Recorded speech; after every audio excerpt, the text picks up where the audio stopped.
순종이 담대함입니다 라는 제목으로 하나님 말씀 함께 나누겠습니다. 우리는 실패 다음에 성공이 오고 고난 다음에 행복이 올 거라고 생각을 합니다. 이번에는 실패했으니까 다음번에는 성공하겠지, 이번에는 힘들었으니까 다음에는 좋은 일이 생기겠지.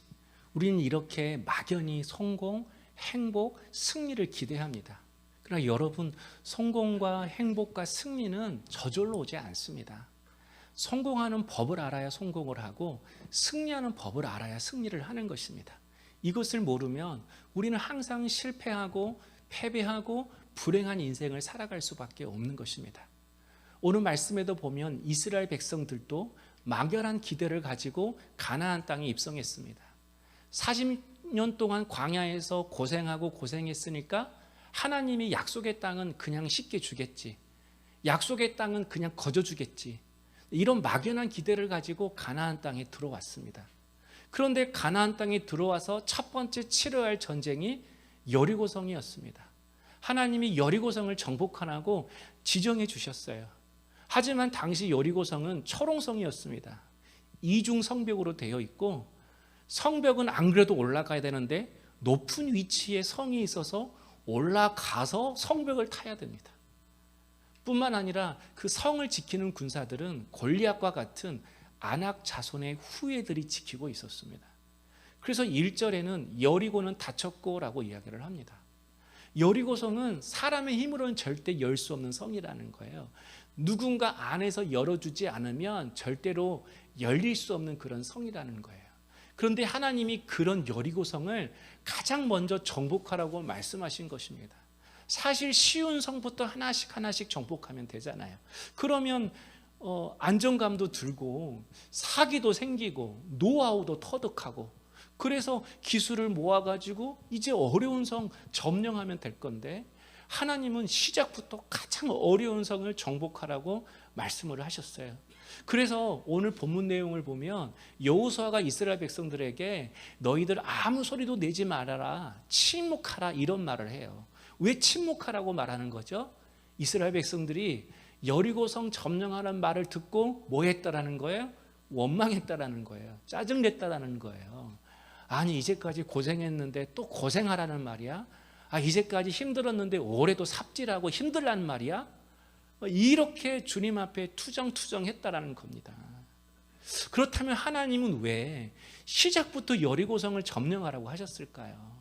그 이유는 처음이 중요하기 때문에 그렇습니다.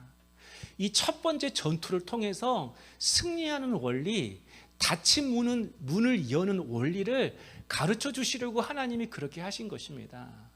성의 모양이 다르고 성의 크기가 다르고 군사의 숫자가 다르고 성문이 굳게 닫혀 있어도 성을 정복하고 문을 여는 원리는 똑같다는 겁니다. 우리는 큰 문제는 큰 힘을 써야 되고 작은 문제는 작은 힘만 쓰면 된다고 하는데 그게 아니라는 거예요. 오히려 어려운 문제 쉽게 풀고 쉬운 문제에서 무너질 수 있습니다. 왜 그렇죠? 그 원리를 모르기 때문에 그렇습니다. 인생의 문제가 크고 작아도 문제를 푸는 원리를 알면 다 풀 수 있는 겁니다. 다 열 수 있는 것입니다. 그래서 하나님이 시작부터 어려운 성을 점령하라고 하시고 그 성을 정복해 하셨습니다. 앞으로 어떤 성을 만나도 이렇게 하면 돼. 너희들 여리고성 무너진 거 봤지? 안 된다고 하는데 이거 성 무너진 거 봤지? 똑같아. 어떤 어려움을 만나도 어떤 성을 만나도 이렇게만 하면 다 무너져, 다 열려. 이거 말씀해 주시려고 시작부터 어려운 여리고성을 점령하라고 하신 거예요. 우리 인생도 마찬가지입니다. 우리 인생에도 나의 여리고가 있습니다. 돌고 돌아도 풀리지 않는 내 인생에 문제가 있고 닫힌 문들이 있습니다. 그런데 우리도 하나님이 여리고성 정복하는 것처럼 그렇게 하면 된다고 말씀하십니다. 여리고성 정복할 때 하셨던 그 하나님의 원리대로 우리가 그렇게 살면 문이 열린다라는 겁니다. 오늘 이 여리고성 정복하는 이 말씀을 통해서 승리의 원리, 응답의 원리를 깨닫는 은혜가 있기를 소망합니다. 그래서 그 믿음의 원리 가지고 올 한 해에도 내 인생 앞에 여리고가 막고 있다 할지라도 그 여리고를 열고 정복하는 우리 물된 동산의 모든 성도님 될 수 있기를 주의 이름으로 축원합니다. 그렇다면 여리고성을 무너뜨리는 방법이 무엇인가? 첫 번째는 순종이 승리의 원리라는 것입니다.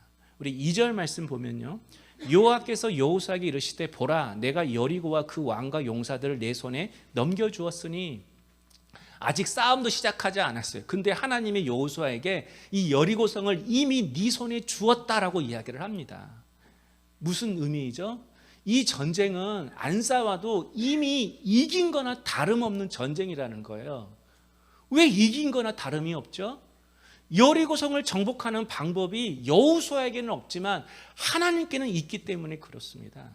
닫힌 성문을 여는 열쇠가 하나님께 있기 때문에 그렇습니다. 그래서 요한계시록을 보면요, 예수 그리스도를 다윗의 열쇠를 가지신 이라고 설명을 하면서 예수님이 닫으면 열 자가 없고 예수님이 열면 닫을 자가 없다고 하셔요. 왜죠? 그 키가 예수님께 있기 때문에. 우리 인생의 열쇠도 하나님께 있습니다. 그래서 그분이 열면 열어지는 겁니다. 그분이 닫으면 누구도 열 수 없는 것입니다. 그래서 하나님이 내 손에 주시겠다라고 말씀을 하시는 거예요. 그래서 여러분, 신앙은요, 내가 원하는 것을 받는 게 신앙이 아닙니다. 내가 원하는 것을 열심히 구하는 게 담대함이 아닙니다. 이미 내 손에 주었으니라고 하잖아요. 신앙은요, 받는 거예요. 하나님이 주시고자 하는 것을 받는 거예요. 내가 좋다고 생각하는 것을 받는 것이 아니라 하나님이 가장 좋다고 생각하시는 그것을 우리에게 주시길 원하시는데, 그걸 우리가 받는 게 믿음이고 신앙이라는 겁니다. 하나님이 주시고자 하는 것을 어떻게 받죠? 순종으로 받는 겁니다. 그래서 3절에 보면요, 끝부분에 그리하라라고 이야기를 해요. 하나님께서 여호수아에게 그리하는 방법을 가르쳐 주셨어요. 무슨 방법이었죠? 여리고성을 도는 거였어요. 6일 동안은 여리고성을 매일 한 바퀴씩 돌고 마지막 7째 날에는 7바퀴 돌라고 말씀하셨어요. 말도 안 되는 전략이죠. 차라리 성동 격사가 낫죠. 동쪽에서 소리 치르면서 이쪽 공격하는 것처럼 속였다가 사실은 서쪽을 공격하면 된다. 뭐 땅굴을 파라. 이게 더 현실적이지 않습니까? 근데 성을 돌래요. 말도 안 되는 전략이죠. 근데 여호수아가 어떻게 했다고요? 그리했다고 합니다. 순종했다고 합니다. 그래서 여러분, 오늘 이 6장의 내용이 굉장히 복잡해 보이고 많이 기록이 되어 있습니다. 그런데 6장은요, 굉장히 단순해요. 했던 말 또 하고 했던 말 또 하고 했던 말 또 하는 게 6장이에요. 하나님께서 여호수아를 불러서 여리고성을 정복할 수 있는 시나리오를 말씀하셨습니다. 그게 뭐라고요? 하루에 한 바퀴 돌고 7째 날에는 7바퀴 돌아라. 이게 2절부터 6절의 내용인데 첫 번째 파트예요. 그리고 두 번째 파트는 하나님으로부터 여호수아가 말씀을 들었잖아요. 그러니까 이제는 여호수아가 백성들을 불러놓고 하나님이 하신 말씀을 똑같이 해요. 하나님이 나한테 말씀하셨다. 여리고를 6일 동안 한 바퀴 돌고 한 바퀴씩 돌고 7일째에는 7바퀴 돌아라. 이게 7절부터 11절 두 번째 파트예요. 여호수아에게 이스라엘 백성들이 들었어요. 그러면 이제 어떻게 해야 되죠? 들은 대로 이스라엘 백성들이 행해야겠죠. 그래서 세 번째 파트는요, 또 여호수아에게 이렇게 들었다. 그래서 이스라엘 백성들이 6일 동안 여리고성을 하루에 한 바퀴씩 돌고 7일째는 7바퀴 돌았다. 이게 12절에서 15절 세 번째 파트예요. 여러분, 첫 번째 파트, 두 번째 파트, 세 번째 파트 무슨 내용이에요? 똑같은 내용이에요. 6일 동안 하루에 한 바퀴 돌고 7일째 7바퀴 돌았다. 지루하게 내용이 계속 반복돼요. 또 다른 내용 나오겠지. 이제는 무너지겠지. 근데 그런 내용 안 나오고 매일매일 돌았다. 아니, 성이 좀 금이라도 가야지. 흔들리기라도 해야지. 5일째는. 그런데도 매일매일 돌았다. 지루하게 기록되어 있어요. 근데 여러분, 그 지루한 것을 여호수아와 백성들이 그리했어요. 순종했어요. 여러분, 우리 인생도 마찬가지.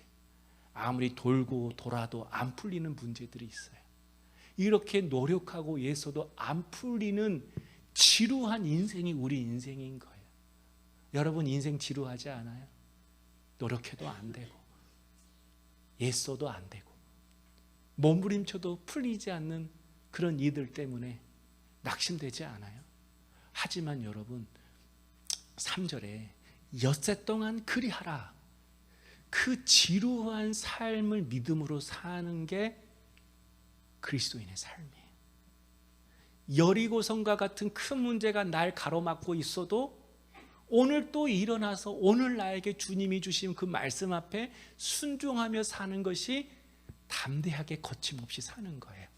어떤 분들은 여리고성을 이렇게 돌다가 얻었다라고 하니까 진짜 이 말씀을 문자 그대로 도는 사람이 있어요.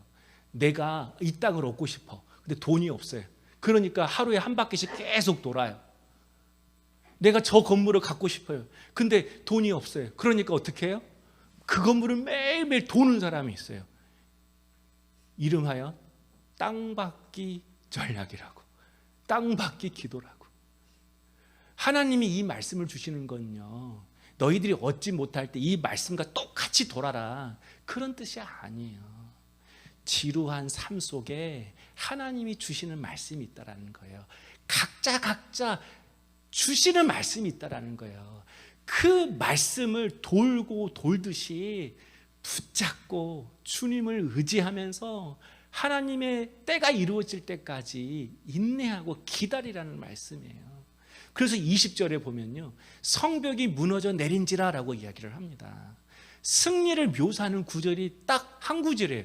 여러분 6일 동안 하루에 한 바퀴씩 돌고 7일째는 7바퀴 돌아라, 이게 3번이나 기록되어 있잖아요. 지루하게. 그러면 뭔가 성이 막 큰일이 나타나야 되잖아요. 막 성이 막 진동했다, 뭐 성문이 열리고 뭐 곳간이 열렸다, 막 땅이 갈라지고. 근데 그런 내용 하나도 없어요. 그냥 딱 한 절, 성벽이 무너져 내린지라. 아니 말도 안 되는 미션을 순종했으면 어떤 특별한 일이 일어나야 하잖아요. 그런데 성벽이 무너져 내린지라, 그게 답니다. 무슨 뜻이죠? 하나님에게는요 결론이 중요하지 않다라는 거예요. 그분은요 과정을 중요시 여긴다라는 거예요. 지루한 삶이지만 그 지루한 삶을 믿음으로 살아가는 우리의 삶의 태도, 삶의 모습을 주님은 보고 계신다라는 거예요. 그래서 12절에 보세요. 또 여호수아가 아침에 일찍이 일어나, 어제 돌았어요. 금도 안 가요. 문 열리는 소리도 안 들려요. 그런데 또 아침에 일어나서 그 성을 돌았대요. 그 지루한 인생을 또 믿음으로 살아내고 버텼대요. 하나님이 말씀하신 대로 그리했다라는 거예요. 순종했다라는 거예요. 그래서 우리도 순종하며 사는 것입니다. 달라진 것이 없는 지루한 삶이지만 오늘 주신 말씀에 순종하고, 오늘 이 예배 가운데 주신 말씀 가지고 한 주간 동안 순종하고, 그럴 때 하나님이 우리 인생의 여리고도 무너지게 하는 날을 주시는 것입니다. 두 번째로 예배가 승리하는 방법입니다. 4절에 보면요, 제사장 7은 7 양각 나팔을 잡고 언약궤 앞에서 나아갈 것이요 라고 말씀을 합니다. 하나님께서 여호수아에게 여리고성을 돌라고 하셨잖아요. 그런데 여리고성을 돌 때 행진 순서를 정해줬어요. 근데 그 행진 순서가 좀 이상합니다. 지금 전쟁이잖아요. 여리고를 정복하는 건 전쟁이잖아요. 그러면 행진할 때 누가 제일 앞에 있어야 되죠? 무장한 군사가 제일 앞에 있어야 합니다. 언제 적이 성문을 열고 공격할 줄 모르잖아요. 그런데 맨 앞에 무장한 군사가 아니라 제사장이 언약궤를 메고 서게 하셨습니다. 그리고 그 두 번째 무장한 군사가 있고 마지막 세 번째 백성들로 하여금 따르게 했어요. 그러니까 맨 앞에 제사장들이 언약궤를 메고 양각 나팔을 불고 걸어가면 그 뒤에 군사들이 따라오고 그 군사들 다음에는 백성들이 뒤따라왔습니다. 여러분, 하나님은 왜 이렇게 줄을 세운 거죠? 우리가 생각하기에 마치 여리고성을 정복하는 특별한 전쟁 전략 같습니다. 우리가 모르는 이 비결이 여기에 있나? 이렇게 돌다가 하나님 무슨 땅굴을 발견하게 하려고 하나? 이렇게 돌다가 어디 금이 간 곳을 발견해서 그곳을 이렇게 공격하라고 하시나? 어떤 전쟁 전략처럼 이게 보이는 겁니다. 그런데 여러분, 지금 백성들은요, 전쟁을 하고 있는 것이 아니라 사실 예배를 드리고 있는 겁니다. 하나님이 이스라엘 백성들을 전쟁의 자리로 부르는 것이 아니라 예배의 자리로 부른 거예요. 전쟁을 할 때는요, 민수기를 보면 은나팔을 불라고 했어요. 적들이 쳐들어오면 너희들은 은나팔을 불라. 은나팔은 금관 악기잖아요. 전쟁을 치를 때는 항상 금관 악기를 불러야 돼요. 근데 오늘 말씀에 보니까 제사장이 어떤 나팔 불렀대요? 양각 나팔 불렀대요. 양의 뿔로 만든 나팔이에요. 이 양각 나팔은 언제 부르는가? 이스라엘 백성들을 성회로 모이게 할 때, 안식일이라든지 유월절, 초막절, 대속제일처럼 아주 중요한 날은 모든 백성이 하나님 앞에 나와서 예배를 드려요. 그게 성회예요. 이렇게 성회로 모일 때만 양각나팔을 불렀어요. 그런데 지금 제사장이 양각나팔을 불렀어요. 그 나팔 소리를 듣고 뒤에 군사가 서고 백성들이 섰어요. 지금 이들은 전쟁에 나온 거예요? 예배 자리에 나온 거예요? 예배의 자리에 나온 거예요.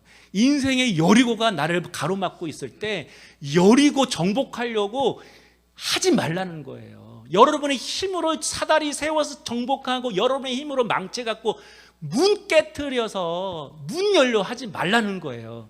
그렇다고 성벽 안 무너진다, 그렇게 한다고 성벽문 안 열린다. 인생의 여리고성이 앞에 있을 때 예배의 자리로 나와라. 하나님만 바라봐라. 그 말씀 하시는 거예요. 성도 여러분, 성도가 이 세상에서 승리하는 방법은요, 하나님을 온전히 예비하는 거예요.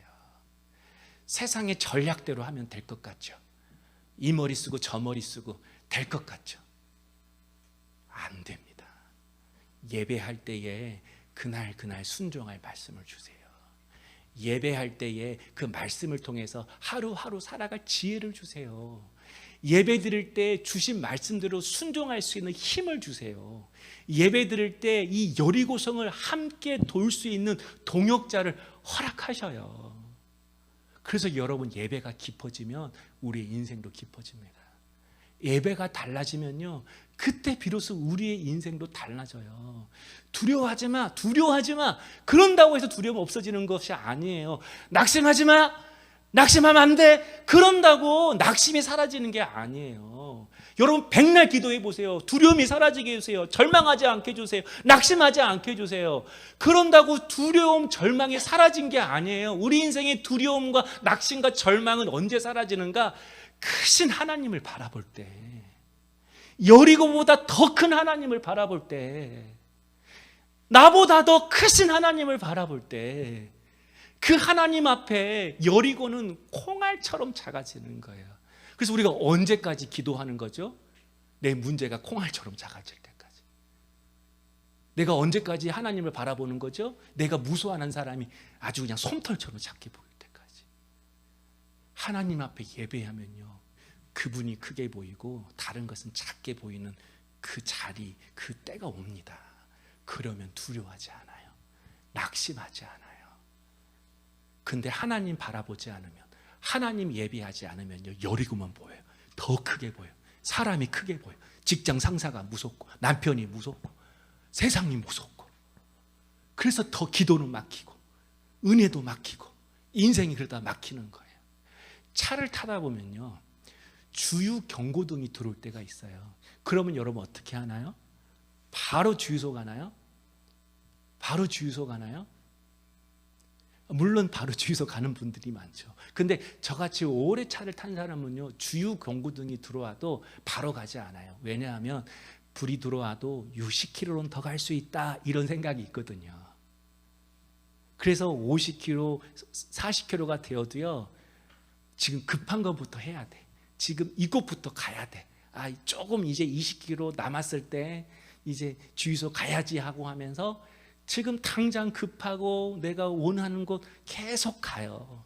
그러다가 결국 기름 다 떨어져서 차가 설 때가 있어요. 제가 자주 그랬거든요. 주유 경고등이 들어와도 이게 사람이 여유가 있는 거예요. 그래도 아직 50km 더 갈 수 있어. 30km 더 갈 수 있어. 그러다가 순환도로에서 차가 여러 번 섰어요. 그럼 지금 어떻게 할까요? 경고등 들어오면. 지금도 안 가요. 그래서 그 카센터 사장님한테 항상 혼나요. 목사님, 경고등이 들어오면 빨리 주유소 가세요.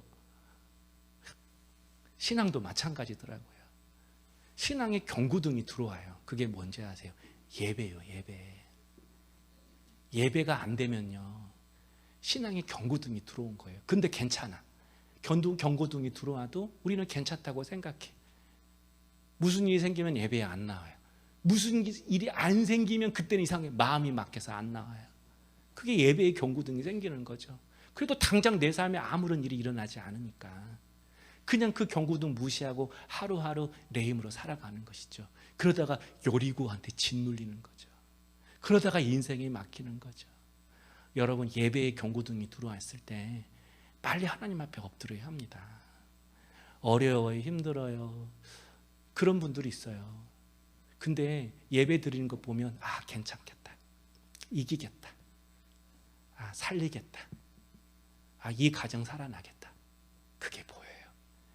예배가 그런 거예요. 예배는 하나님 만나는 것이니까. 여러분, 한 번, 두 번 내 힘으로 풀 수 있어요. 근데 여리고성 만나면 결국 다 무너져요. 그래서 여러분, 읽지는 않았지만 여호수아서 6장을 보면요, 바치라라는 말이 많이 나와요. 17절에 보면 이 성과 그 가운데 있는 모든 것은 여호와께 온전히 바치되, 18절에 너희는 온전히 바치고 그 바친 것 중에서, 그리고 마지막에 너희는 그 바친 물건에 손대지 말라. 바치다 이 내용이 6장에 많이 나와요.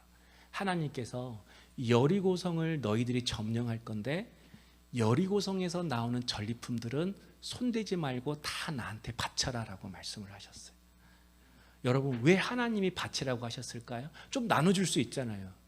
아니, 첫 번째 성인데, 그것도 큰 성인데 그 성에 나오는 전리품 좀 나눠줄 수 있잖아요. 하나님이 뭐가 부족해요?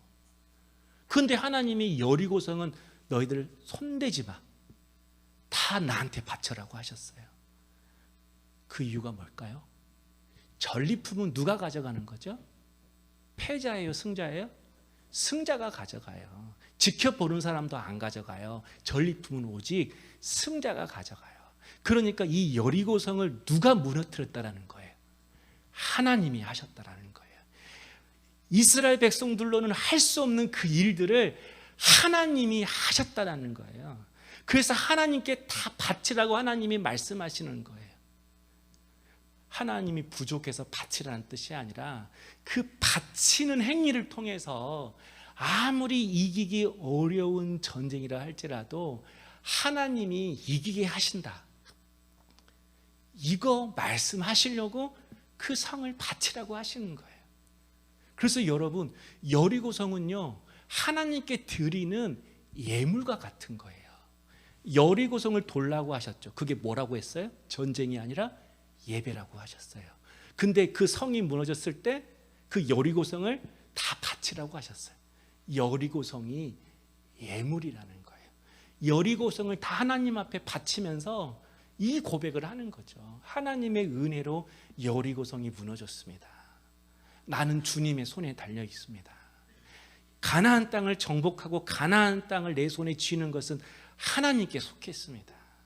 나는 주님의 것입니다. 내 인생은 주님의 것입니다. 이 고백으로 여리고성을 드린 거예요. 그래서 사실 여리고성은요, 11조와 같은 거예요. 왜냐하면 여리고성이 가나안 땅을 정복할 때 첫 번째 성이었거든요. 첫 번째 성. 그래서 하나님이 이 첫 번째 성에 나오는 전리품만 다 받으시고 나머지 모든 성들은 다 가져가라고 하셨어요. 다 너희들 가져. 근데 유독 여리고성 하나만큼은 손대지 마, 이렇게 말씀하셨어요. 여러분, 예배가 무엇이죠? 우리의 신앙을 고백하는 시간이 예배입니다. 그래서 예배는요, 반드시 예물이 있어야 돼요. 제사는요, 반드시 제물이 있어야 돼요. 제사는요, 짐승을 죽여서 드리는 거잖아요. 그게 무슨 뜻이죠? 내가 죽어야 하는데 나 대신 재물이 죽은 거예요. 그걸 통해서 하나님, 내가 이제 철저히 주님 앞에 내 뜻을 내려놓고 내 고집을 내려놓고 주님께 붙들리는 삶을 살겠습니다. 그 고백이 예배에 담겨져 있는 거예요. 재물에 담겨져 있는 거예요. 왜죠? 우리는 하나님 은혜 없이 살아갈 수 없는 존재니까. 하나님 때문에 사는 존재이니까. 그 고백을 예배 가운데 드리는 예물을 통해서 주님 앞에 고백하는 거예요. 그 예화 기억하세요? 주인이 교회에게 주차장을 마음대로 쓰라고 했어요. 1년 52주 다 교회 주차장 쓰라고 했어요. 교회가 주차할 데가 없어서 고생하는 게 보이니까 믿지 않는 사람이 교회 옆에 있는 그거 주차장 쓰라고. 근데 한 가지 조건을 걸었어요. 딱 1년에 한 주는 못 쓰게 했어요. 딱 한 주. 그래서 교인들이 찾아갔어요. 왜 52주 1년 내내 다 쓰라고 하시면서 딱 한 주를 못 쓰게 하냐. 이왕 한 주도 그냥 다 쓰게 하면 얼마나 좋지 않냐. 그랬더니 그 주인이 했던 말 기억하시죠? 그래야 주인이 누구인지 알지. 그래서 여러분, 예물은 내 신앙 고백인 거예요. 내 주인이 누구인지 아는 것을 고백하는 거예요. 내 주인이 하나님이십니다. 나는 주님의 것입니다. 이 고백이 담겨져 있는 게 11조예요.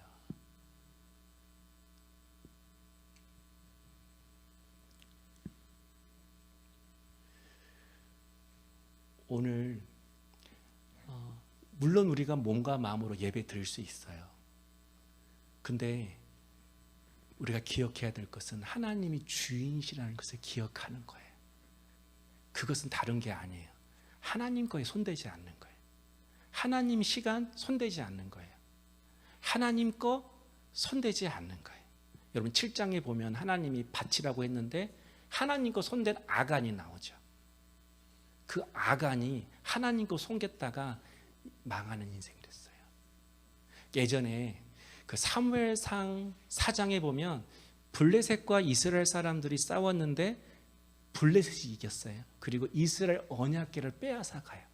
그런데 블레셋 사람들이 이 언약궤를 자기가 믿는 다곤 신전 안에 두었어요. 그러니까 다곤이 왕이고 하나님은 이제 포로가 되었다라는 거예요. 근데 그것 때문에 블레셋에 전염병이 돌아요. 그러니까 블레셋 사람들이 무서워서 다시 언약궤를 이스라엘로 돌려보내거든요. 그때 우리 교회 집사님이 이렇게 그걸 묵상을 하셨어요. 이것들이 손댈 걸 손대야지. 신앙은 그런 거예요. 하나님의 것을 구별하는 거예요. 어떻게 구별하는가? 여러분 11조로 구별하는 거예요. 내가 누구에 속해 있는 것인지 그걸 아는 거예요. 내 공급자가 누구인지 그걸 아는 거예요. 신앙의 경계선을 정해놓은 게 그거예요. 그래서 자꾸 하나님 거 손대다 보면요, 결국 내가 주인 돼요. 내 마음대로 살아요. 내 욕심대로 살아요. 그래서 여러분이 하나님 앞에 예배 드릴 때 각자의 형편이 있을 거예요. 그런데 그 형편 따라서 여러분이 마음을 담아서 하나님의 것을 구별해 드린 게 믿음이에요. 우리 청년들도 그런 믿음이 있었으면 좋겠습니다. 제가 성금 설교를 계속 이렇게 안 하다 보니까 우리 청년들이 헌금 생활을 안 해요. 주일 애물을 안 드리고 예배를 드려요. 11조도 이렇게 하는 친구가 별로 드물어요. 전부를 드리는 게 아니라 여러분이 할 수 있는 믿음 안에서 작게 하나님의 것을 구별하는 삶을 살아야 돼요. 그럴 때 하나님 건 안 넘봐요. 하나님의 시간 안 넘봐요. 내가 누구인지를 알고요. 여러분이 결혼하면요, 여러분의 가정이 누구 건지도 알게 돼요. 여러분의 자녀가 누구 건지도 알게 돼요. 그래서 예배는 중요한 거예요. 그 예배를 통해서 나를 바치는 거예요. 이 말은 예배를 자주 드려야 된다, 헌금 꼬박꼬박 해야 된다, 그런 뜻이 아닙니다. 여러분 사울왕처럼 예배 많이 드린 사람이 어디 있어요? 그는 다윗보다 더 예배를 드렸어요. 문제가 생기면 예배 드렸어요. 근데 그는요, 예배 중독자였어요. 왜 예배 중독자이죠? 예배를 그렇게 많이 드렸는데 욕심 때문에 예배 드렸거든요. 두려움 때문에 예배 드렸거든요. 그래서 결국 그는요, 하나님을 예배하는 것이 아니라 자기를 예배하는 인생을 살았어요. 온전한 예배를 드리지 못하면요, 자기 예배하며 살아요. 내가 주인 되어 살아요. 근데 그것을 경계짓는 게 예배예요. 그리고 11조가 내가 누구인지를 말씀의 경계선 안에서 나를 세우는 거예요. 여러분, 혹시 여러분 중에 6일이 아니라 6개월째 여리고를 도는 분이 있습니까? 아니, 6년 동안 도는 게 아니라 60년 동안 돌고 돌아도 풀리지 않는 어려움과 아픔이 있으십니까? 근데 여러분, 사실 우리가 진짜 무너뜨려야 할 여리고는요, 내 안에 있어요. 우리 안에 있어요. 우리는 당장 내 눈앞에 있는 여리고가 큰 문제라고 생각을 해요. 근데 성경은 우리 안에 있는 여리고를 먼저 무너뜨리라고 말씀하세요. 고린도후서 10장 4절에 오직 어떤 견고한 진도 무너뜨리는 하나님의 능력이라 모든 이론을 무너뜨리며라는 말씀이 있어요. 사도 바울이 여리고 성보다 더 견고한 진이 우리 안에 있대요. 어떠한 견고한 진이죠? 모든 이론을 무너뜨리며, 우리 안에 다 각자 가지고 있는 이론이 있다라는 거예요. 이럴 때는 이렇게 해야지, 저럴 때는 저렇게 해야지. 이 이론 가지고 살아가기 때문에 말씀을 들려도 그렇게 하지 않아요. 자기가 세운 이론이 맞아요. 자기 이론대로 해야 돼요. 그 이론 때문에 우리는 하나님께 불순종하며 살아가게 되는 것이죠. 이번 주 큐티 말씀이 요나서잖아요. 새해. 요나는 선지자예요. 선지자는 하나님의 말씀을 듣고 가장 먼저 순종의 본을 보여야 할 사람이죠. 근데 하나님이 요나에게 너 앗수로 가서 복음 전해라고 하니까 요나가 가지 않아요. 왜죠? 앗수르는요, 이스라엘을 괴롭히는 적국이거든요. 그래서 하나님이 가라고 해도 안 돼, 적국이야. 자기 이론이 너무 강해요. 하나님이 이 이론을 어떻게 할 수가 없는 거예요. 그래서 결국 요나가 하나님 불순종해서 앗수르 반대편인 다시스로 도망을 갑니다. 자신이 살아온 경험, 자신이 들어왔던 말씀, 자신이 배웠던 성경 지식을 가지고 하나님을 불순종하는 데 다 사용하고 있어요. 왜죠? 자기 안에 있는 여리고 때문에 그러는 거예요. 그러다가 결국 어떻게 되었죠? 요나? 폭풍 만나게 되었습니다. 그 폭풍 때문에 결국 견고한 진이 무너졌습니다. 그때 요나가 그러잖아요. 이 폭풍이 나 때문에 왔습니다. 여러분, 폭풍이 누구 때문에 오는 거죠?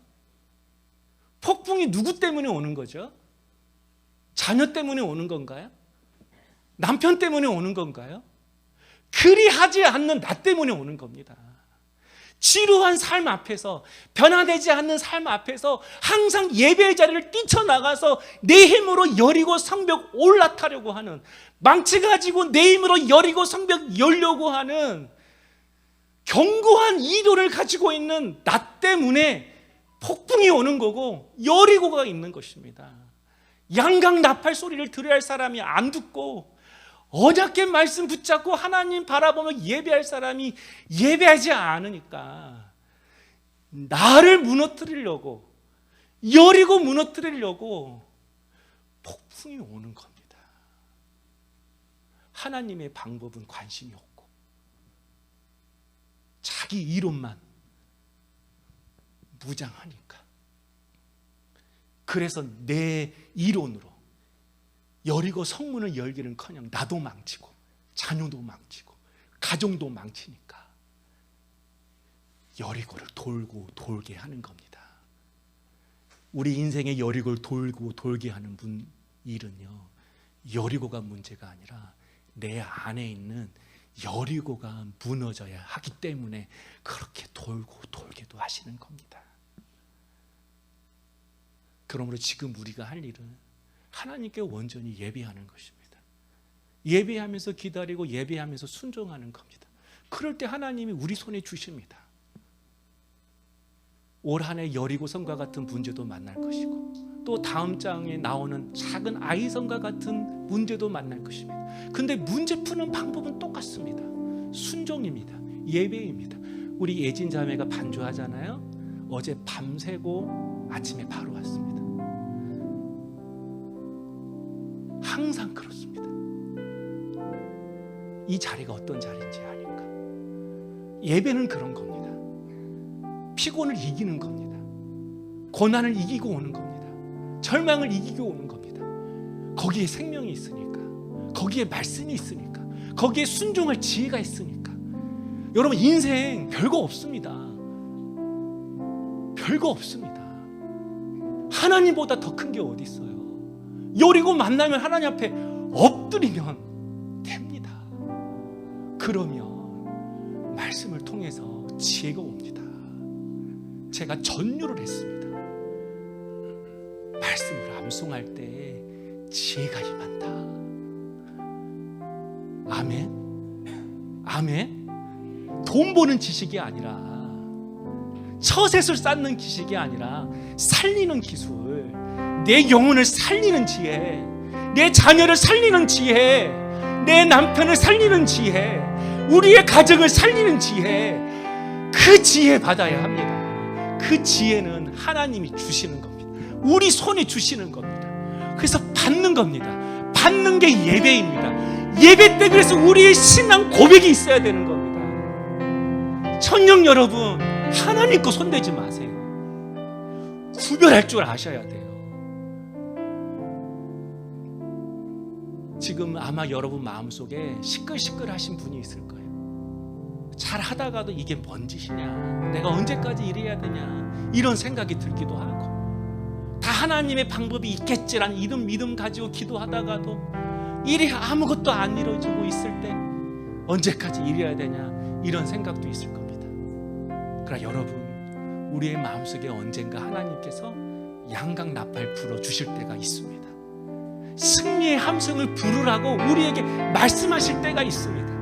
오늘 우리의 심령에 성령께서 나팔을 불어주실 때가 반드시 옵니다. 약속의 말씀을 주시고, 순종할 말씀을 주시고, 지혜를 주시고, 기도할 마음을 불어주실 때가 반드시 옵니다. 오늘 올 한 해 순종과 예배를 통해서 우리 앞에 놓여진 그 여리고 성문을 활짝 열어가시는 우리 물된 동산의 모든 성도님 될 수 있기를 주님의 이름으로 축원합니다. 함께 기도하겠습니다.